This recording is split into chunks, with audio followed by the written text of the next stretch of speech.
Entonces, efectivamente, tan pronto se tuvo la sensación de haber ganado las elecciones, nosotros comenzamos ya un trabajo más efectivo. Frente al problema que se nos había presentado, después de haber estudiado 3 años intensamente toda la planificación para la realización de la revolución justicialista, cuando nos eligieron nos quedaba un margen de 3 o 4 meses para la preparación inmediata del gobierno. Así todos llegamos al gobierno en una situación muy difícil, porque al hacernos cargo del gobierno nosotros se nos presentaron un sinnúmero de problemas que no estaban en los cálculos del plan y que había que resolverlos. Toda la planificación puede prever lo previsible, pero no puede tomar los imponderables. Y cuando uno llega al gobierno empiezan a aparecer los imponderables que hay que resolverlos porque son previos a lo que se ha previsto en el plan. Solamente así creo yo que se puede realizar una revolución. Una revolución que improvisa no es una revolución. Por otra parte, no puede estar perdiendo tiempo, porque la gente que siente venir la revolución y está ansioso por ella, quiere que a los 15, 20 días ya haya hechos revolucionarios que se produzcan. Si no, se desprestigia y se viene abajo inmediatamente la revolución. La verdad que era, digamos, la primera ruptura grande a aquella conciencia colonial todavía existente en Argentina, un poco la continuidad del viejo proyecto colonizador mitrista, digamos, liberal mitrista. Exacto. ¿Qué significaba entonces, general, aquel grito de aquella época, Braden o Perón? Bueno, el embajador Braden, o Braden, como se dice en inglés, era un embajador de los Estados Unidos que había tomado este país como un país conquistado. Él fue el que armó la Unión Democrática.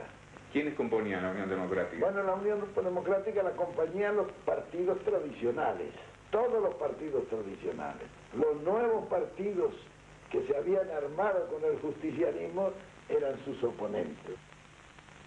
Vamos a asistir al acto solemne de la creación de la Unión Democrática. Habla en la asamblea el representante del Partido Comunista, don Rodolfo Scioldi. El pueblo votará la fórmula que surja de la Unión Democrática porque, primero, ella significará la normalización constitucional y la pacificación democrática de los argentinos. Y segundo, el programa que la obligue será una garantía para el progreso de la nación y el bienestar del pueblo. Votando por esa fórmula, el pueblo derrotará al eje nazi-fascista en la República Argentina. Por el Partido Demócrata Progresista, el doctor Díaz Arana. El Partido Demócrata Progresista viene sosteniendo desde mucho tiempo atrás la necesidad de unir las fuerzas democráticas para recuperar, mediante la acción común, la normalidad constitucional y la plenitud del régimen democrático avasallado por la dictadura.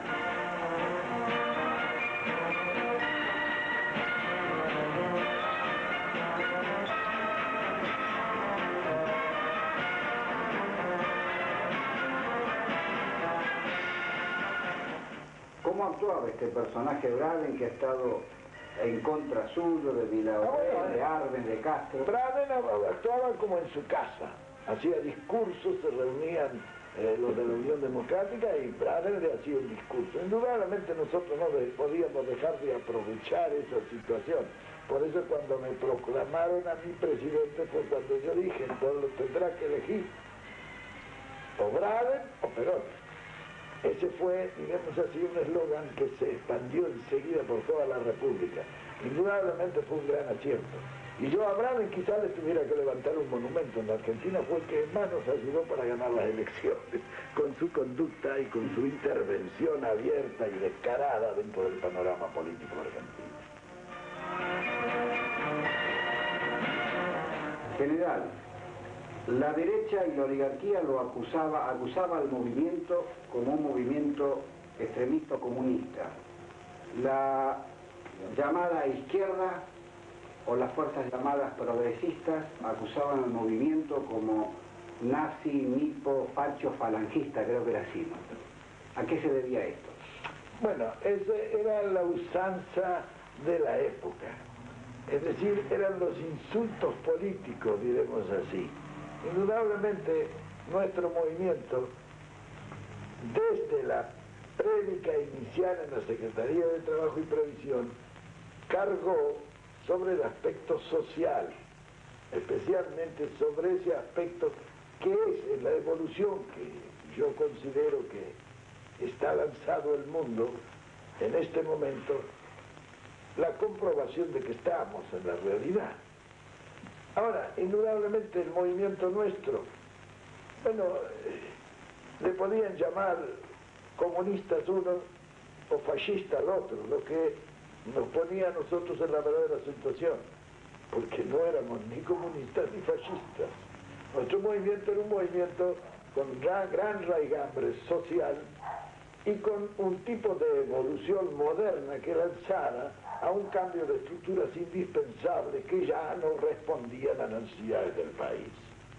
Indudablemente, cuando hubo de ponerle el nombre al justicialismo, pinta con toda claridad lo que es.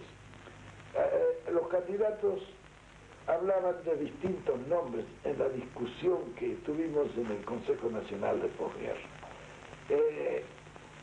Unos decían Partido Popular. Y yo empecé por decir no es partido, es movimiento.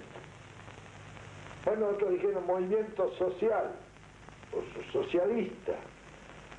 Socialismo era una mala palabra en aquella época, después de la actuación de los socialistas de nuestro tiempo que fueron tan malos. Entonces, siendo una mala palabra socialista, entonces intervino, recuerdo, en la discusión el doctor Stafforini. El doctor Stafforini dice, bueno, si carga nuestro movimiento sobre la justicia social, le podemos llamar o socialismo. Ahora, si eso es una mala palabra, llamémosle justicialismo. De ahí sale el nombre justicialista. Pero nuestro movimiento es un movimiento en el fondo socialista. Socialista nacional. De manera que todos esos calificativos que nos dieron, bueno, eran por molestar o por hacer la campaña política, pero yo bien sabía que nosotros no éramos ni comunistas ni menos fascistas. Claro, y que esa calificación así de nazi que se estaba haciendo en ese entonces era totalmente falsa, y si alguien era nazi en ese entonces eran los sectores llamados democráticos. Natural. Porque eran el equivalente de los nazis que seguían a Hitler puesto por la gran capital alemán, por ejemplo, y en la Argentina eran los puestos al servicio de la gran oligarquía, que era la fuerza aristocrática. Claro, pero también la fuerza económica.